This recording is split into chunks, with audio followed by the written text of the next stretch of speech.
Use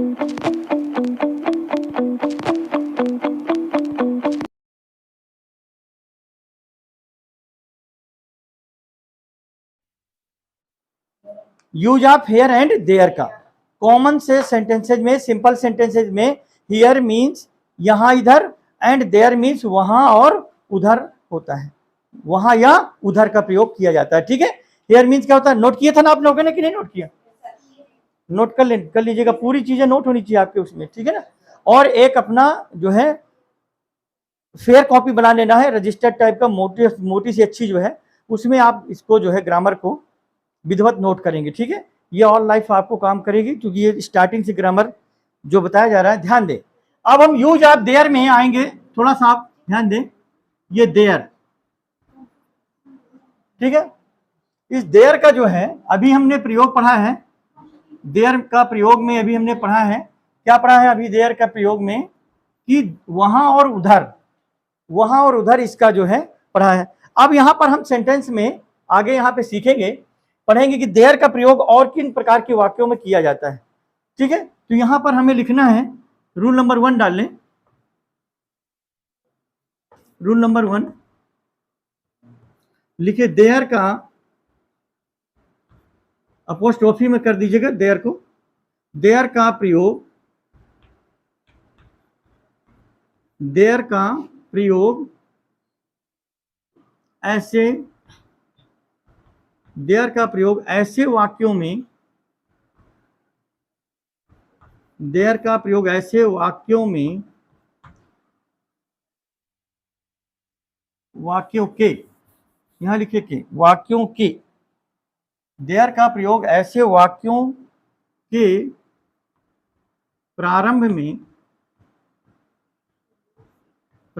में किया जाता है,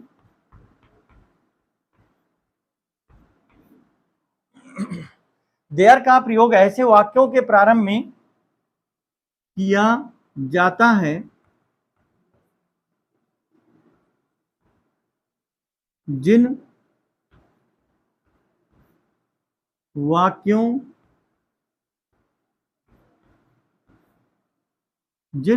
में कर्ता क्या है, सब्जेक्ट, कर्ता क्या है, सब्जेक्ट, यानी सब्जेक्ट जो हमें ये बोध कराता है, वो सम्मिलित करता है, पूरे सेंटेंस को मिलाता है, जोड़ता है।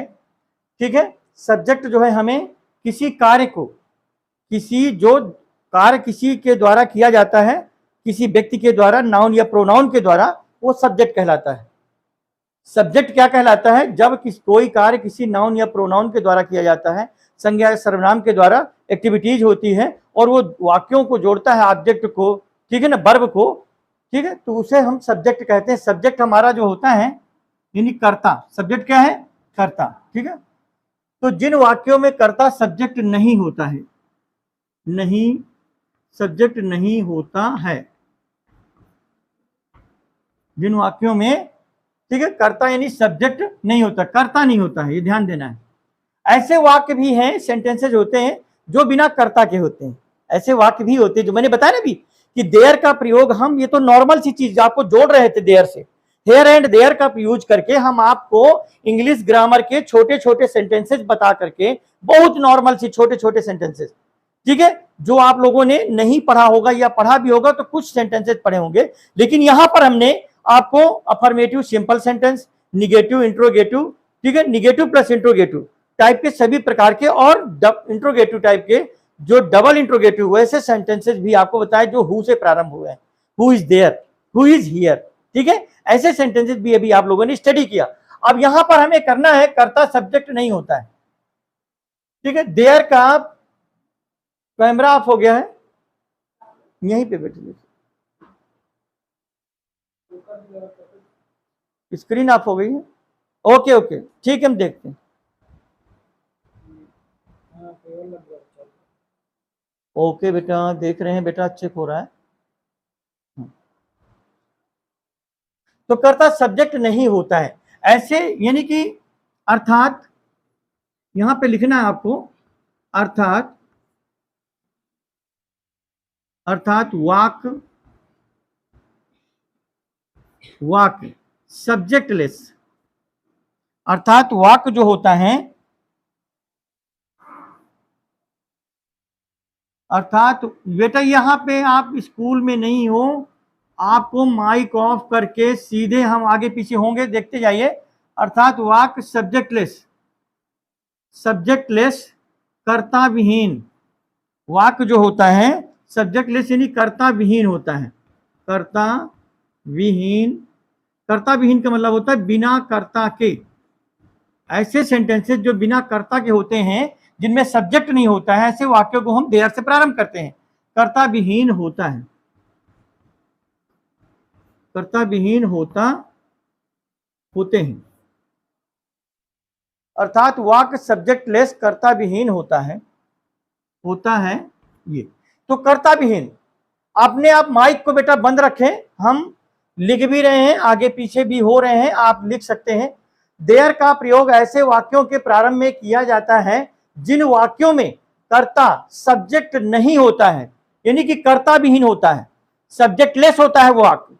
जो सेंटेंस जो होता है वो सब्जेक्टलेस। हमारे यहाँ पे है देयर का प्रयोग ऐसे वाक्यों के प्रारंभ में किया जाता है जिन वाक्यों में कर्ता सब्जेक्ट नहीं होता है, अर्थात यहां पे ध्यान देना है आपको, अर्थात वाक्य सब्जेक्टलेस कर्ता विहीन होता है। यस,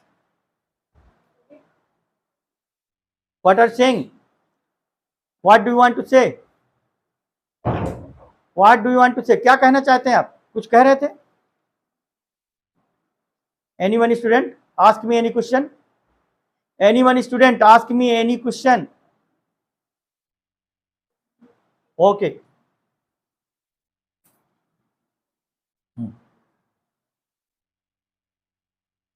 यहां पर हम आ गए थे, कल मैंने आपको जनरली सामान्यतः हेयर एंड देयर जो यूज था, हमारा हेयर एंड देयर के बहुत सारे सेंटेंसेस लिखवाए थे, इंट्रोगेटिव निगेटिव दोनों में लिखवाए थे आपको। हेयर एंड देयर, वह वहाँ है, यह वहाँ है, मैं वहाँ हूँ, पिताजी वहाँ हैं, राधा यहाँ है, मोहन यहाँ हैं, बहुत सारे सेंटेंसेस आपको लिखवाए गए थे हेयर एंड देयर के। लेकिन अब हम थोड़ी से रूल्स में आ जाते हैं। यहाँ पे हमारा रूल है, रूल नंबर 1 है बेटा, देखिए रूल फर्स्ट डाल लीजिए यहाँ पे, ये रूल है, हमारा नियम है। अब हम इससे संबंधित आपको चलेंगे। यहाँ पे आपको लिखना है, यहाँ पे आपको डाल लेना स्ट्रक्चर, STRUCTURE,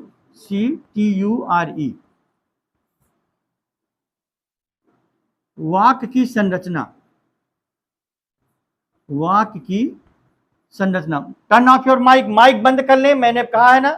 पेरेंट्स जो हमारे रेस्पेक्टेड पेरेंट्स, मेरी आप सभी सम्मानित जितने भी हमारे पेरेंट्स हैं, या जो बड़े वहां पर जो भी एल्डर लोग बैठे हैं छोटे बच्चों के आसपास, उनको डिसिप्लिन में, अनुशासन में रह करके पढ़ने के लिए प्रेरित किया जाए। माइक बंद रखें, जब कभी प्रॉब्लम आए, जब पूछा जाए तभी आपको खोलना है। STRUCTURE स्ट्रक्चर, वाक्य की संरचना लिखना है, वाक्य की संरचना।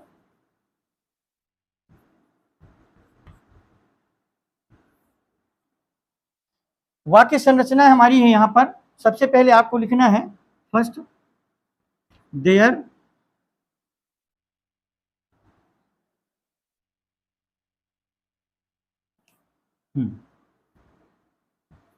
फर्स्ट आपको लिखना है देयर प्लस HB यानी helping verb according to tense. There का प्रयोग प्रेजेंट पास्ट फ्यूचर तीनों में होता है, देयर का यूज प्रेजेंट पास्ट फ्यूचर तीनों में होता है, इसका भी ध्यान रखना है। तो there plus HB helping verb plus object कर्म प्लस अदर वर्ड, ये इसका देयर की ये वाक्य की संरचना है। There plus HB helping verb plus object plus other word.